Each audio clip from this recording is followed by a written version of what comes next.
June 2019 garden tour coming up.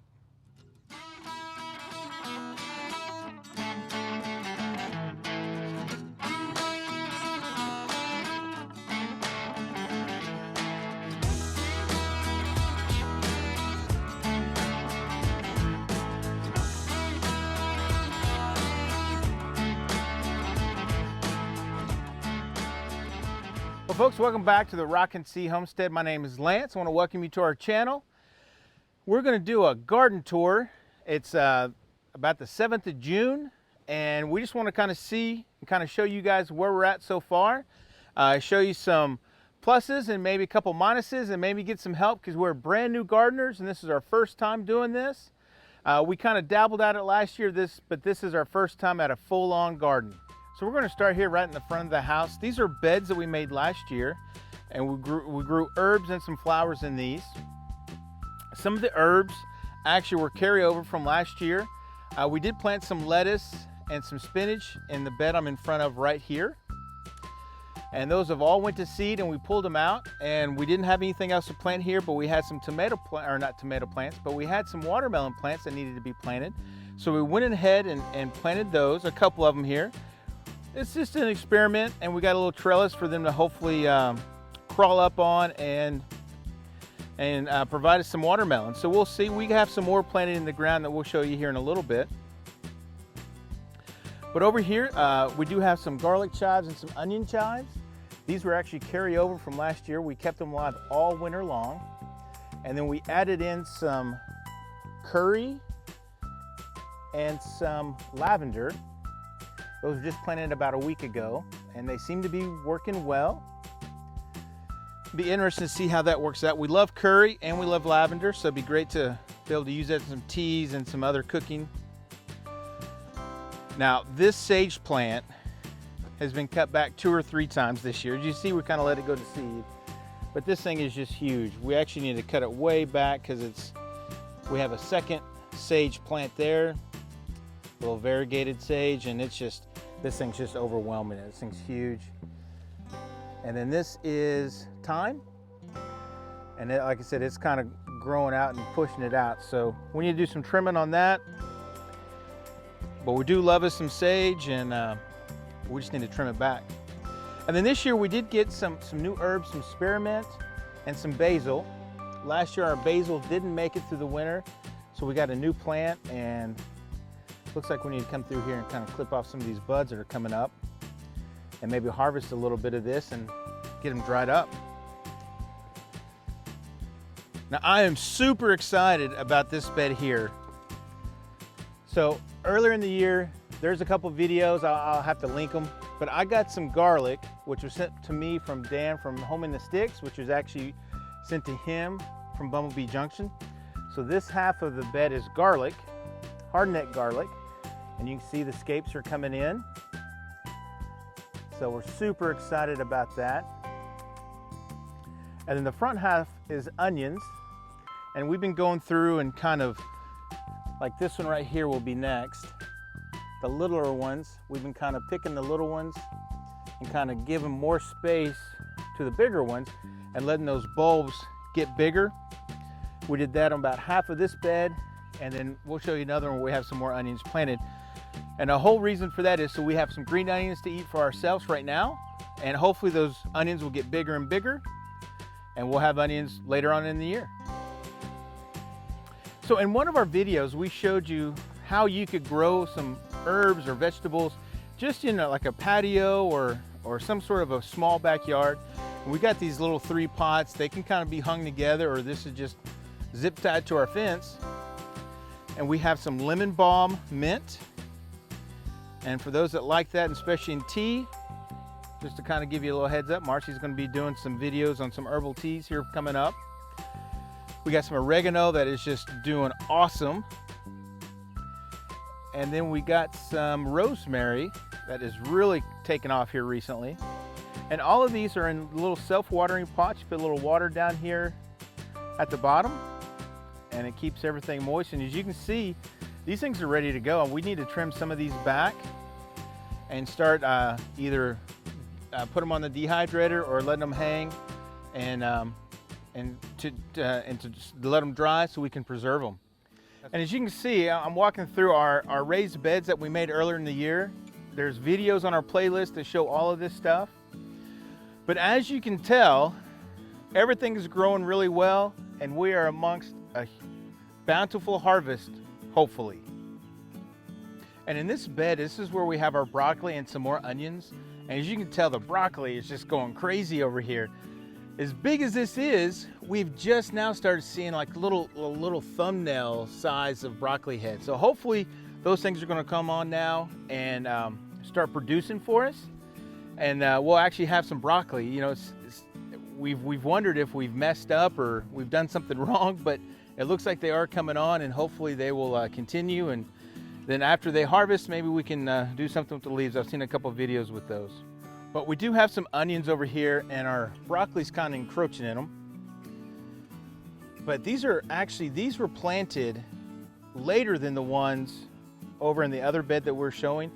And these are much thicker and larger size onions, same type of onions. But I tell you, I think this bed had super soil in it. That one did not, and I think that's really the difference. When you want to see a side-by-side comparison, this is what super soil will do for you. Get your onions growing up 2 or 3 feet tall and getting pretty big around. So, and on this bed is our tomato and our carrot bed. As you can see, it is a jungle in front of you. I mean, we have to tie these things back at least once a week, and we've been trying not to overdo that or stress them too much. You know, like I've said before, we are beginners, so we're kind of trial and error in this. But one of the biggest thrills for us is over the last couple weeks, or a week and a half, we started seeing fruit develop. We have a ton of blossoms still on here, and we're starting to get fruit now. And it's just an amazing feeling when you go, okay, I grew this from a seed, I transplanted into a bed, and now it's, you know, 4 or 5 feet tall, and there's fruit developing on it. It's just an amazing feeling. But we are trying to get them to come up and over. This side seems to be growing a little bit taller than this side. It could just be the variety. But like I've said, we need to come in here and tie these things back. So now we can hit a curve, and the next time they'll be up here, and then we can just kind of keep going, and hopefully they'll come up and over. These are indeterminate tomatoes, so there's no telling how long these things are going to grow. It probably depends on the weather, and then we can get them coming up and over, and we'll have tomatoes hanging down, and that'd just be an awesome picture. So here's our zucchini and squash bed, and we did have peppers in here, but you guys saw in an earlier video where we transplanted some of the peppers because this bed just exploded on us. You know, we thought we were going to be able to get this to come up and over. It did not work out that way. As you guys can tell, this thing's just going this way. It's not going the way we want it to be, but you know, we're super happy what we've got.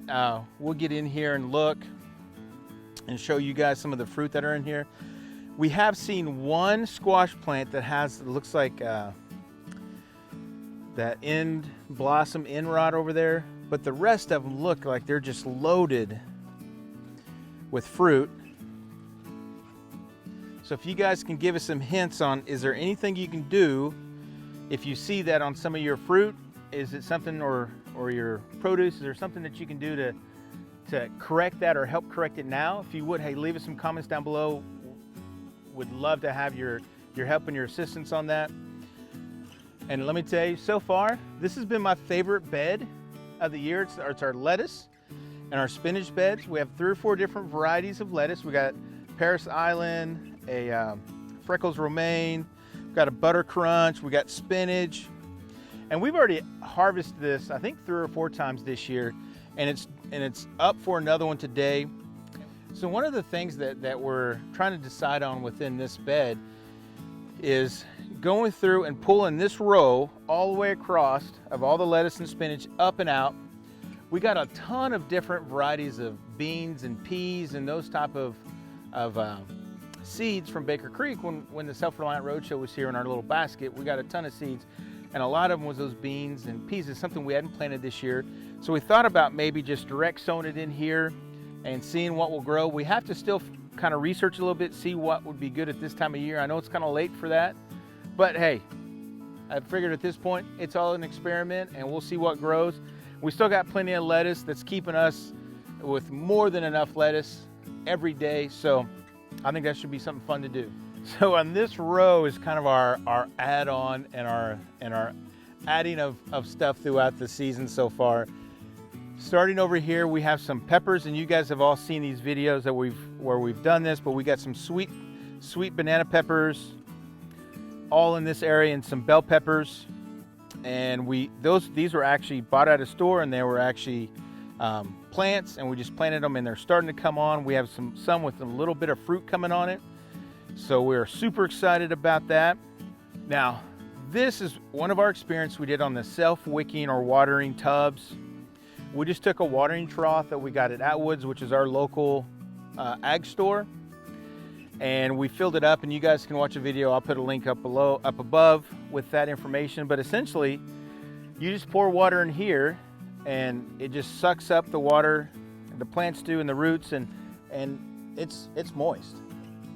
So it's really doing well. As you can tell, it's not hurting the plants at all with just watering it that way. And this is kind of a little experience to see how these things grow, because it's pretty awesome to just water that. And you know, you water it maybe every other day at this point, and really probably doesn't need that, but I just keep filling it up when I'm watering everything else, and it's working fantastic. We're just starting to see some fruit develop on here, and hopefully it just goes well. And we have some peppers, and you can see these things are coming along real good. Those are some hot banana peppers. And we have some shishito peppers, which I've heard are awesome. And these three are actually bell peppers and banana peppers that we grew ourselves from seedlings, and we transplanted in over here, and you can tell they are doing fantastic. We're getting some little blooms and a little fruit coming on, and hopefully they do really well. So in this area where I'm standing here, have you seen on other earlier videos, this was just dirt. We rototilled it. We tried to bring in some other compost and some other organic material into the soil, because we have terrible soil here in Oklahoma. It's that red dirt clay, and we tried our best, and we finally got the covers on after it was a lot of rain, and we finally got it on a dry spot. And we planted about 4 different watermelons plants over here, and we did buy just a couple cucumber plants because we wanted to make sure we had a couple cucumbers. And they look like they are doing well after their transplant. We're gonna have them grow up the fence. And then we did plant some seeds on cucumbers, which is this right over here to my right. And I need to go through and thin them out. I put 2 or 3 seeds per hole. And as you can see, just like any other kind of squash or cucumbers, those things germinated well, and they're coming up fantastically. So one of the things I wanted to add on was some okra. Nathan there over at Sampson Farm challenged us to grow some okra. Of course, okra grows pretty good here in Oklahoma. So we got 2 plants that we knew that were established, and then I also planted some, and you guys will see a video coming out pretty soon. We have a couple of them popping up, and all these little holes are okra plants, hopefully. And we're going to get a ton of okra if all of these actually make it, but we're going to find out what's going to happen. Like with anything else here on the garden, we've never done it before, but we're just enjoying the experience and just loving every minute of it. Well, folks, hope you enjoyed our garden tour for June 7th, 2019. Thanks for coming back watching our videos. We really do appreciate it. And like I was talking about earlier, if you don't follow us on Instagram and Facebook, there's going to be links down below in the description. Go check that out. We do give some updates throughout the week on all of this stuff as it's happening, and you may even get a little preview of what video will be coming up next. And hey, if you haven't already, that subscribe button's right down there. Click on that, and make sure that you kick that notification bell, because sometimes YouTube doesn't let you guys know. But thanks for coming back. From our homestead to yours, have a blessed day, and we'll catch you on the next video. Bye.